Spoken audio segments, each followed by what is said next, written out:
mai na tui pui fo alo then hun na ka lei ring num alo to punin ka lung ai lo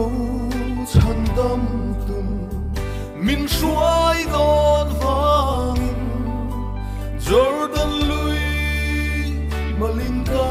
kai lovang Jordan lui malin ka kai lovang ka thi ai lal iswa thi si chu thi na chuan palunga oi to si Jordan lui malin ka kai lovang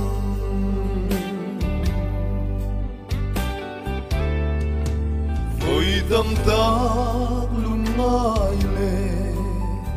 thapangin karu lungdu kalta te ka don changin ma selomin kalauka hey hi ka shiatin Jordan lui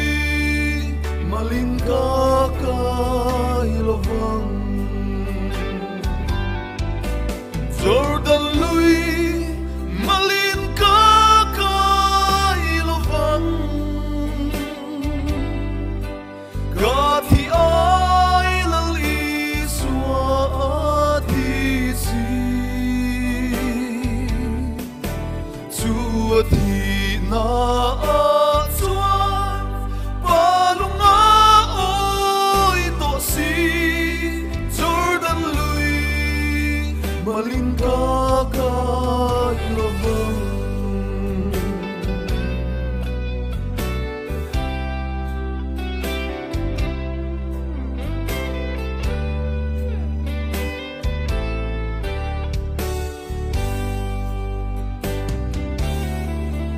lung mai na tui pui fo te lâu sang ma se ka lung ngai lo chan dam tu ka nei ka zin kong a to phun nin a bua sai ram chu min suai then mang ka chan dam tu chua Jordan lui malin ka kai lovang